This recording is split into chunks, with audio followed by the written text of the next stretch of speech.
Way 69 talks about using table G.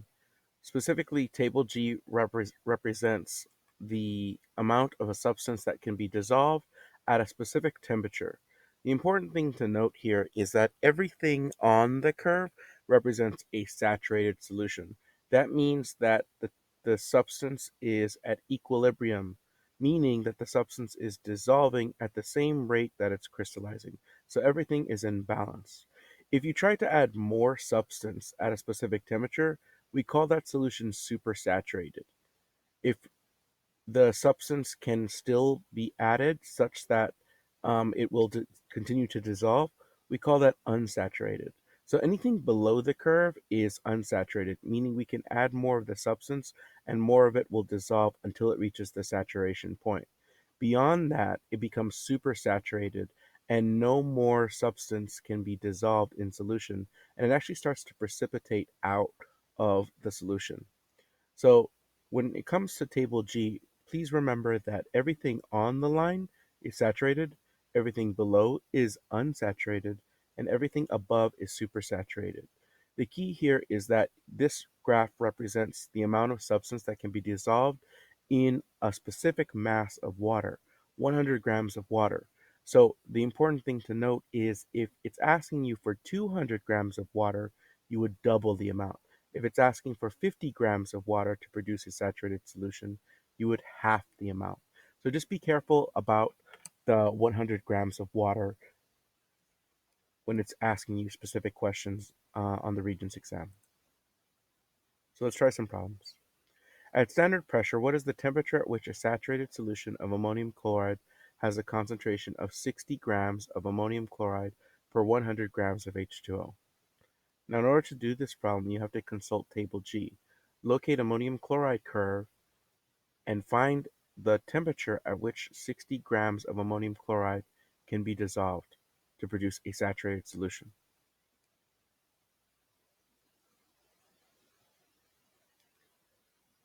Please note that saturated solutions means that you are on the curve of ammonium chloride.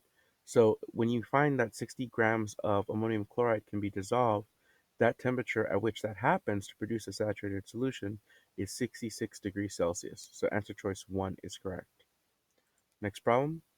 Baking soda, sodium bicarbonate, can be commercially produced during a series of chemical reactions called the Solvay process. In this process, ammonium aqueous, sodium chloride aqueous, and other chemicals are used to produce sodium bicarbonate and ammonium chloride aqueous. To reduce production costs, ammonia is recovered from ammonium chloride through a series of different reactions. This series of reactions can be summarized by the overall reaction represented by the unbalanced equation below. Ammonium chloride aqueous plus calcium oxide yields ammonia plus water plus calcium chloride aqueous. Determine the mass of ammonium chloride that must be dissolved in 100 grams of water to produce a saturated solution at 70 degrees Celsius. So, remember, you're trying to produce a saturated solution, so we must consult the curve of ammonium chloride for table G.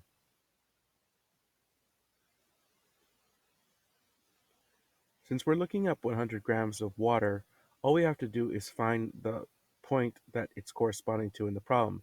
At 70 degrees, ammonium chloride saturates at approximately 62 grams.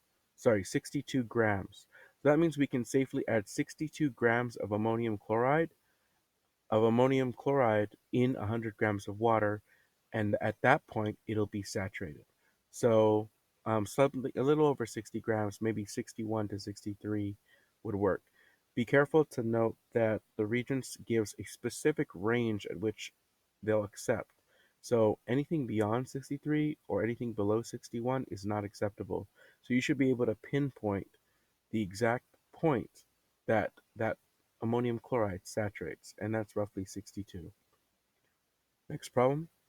Determine the mass of potassium nitrate that dissolves in 100 grams of water at 40 degrees Celsius to produce a saturated solution. For this, you're going to need to use table G again. You're going to find the curve for potassium nitrate, and at 40 degrees Celsius for potassium nitrate, the point of saturation occurs at 64.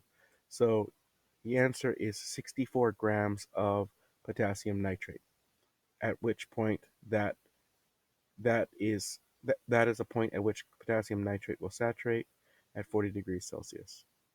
Please note that this corresponds to 100 grams of water, so we don't need to multiply this value by anything in particular. It's just 64 grams.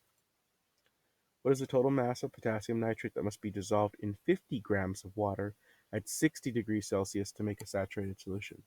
Please note that they're not using 100 grams of water anymore, they're using 50. So at some point, we're going to have the amount for that corresponding curve at 60 degrees.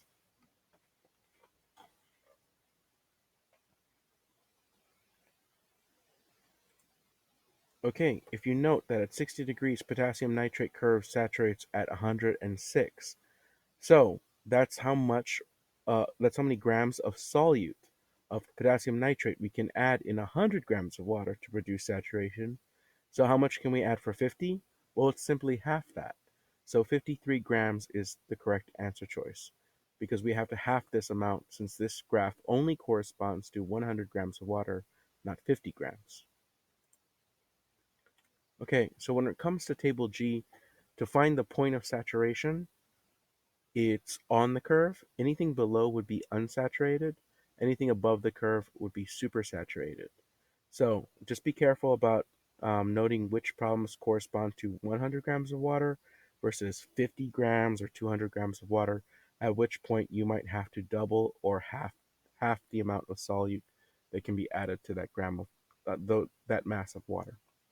Thank you for watching.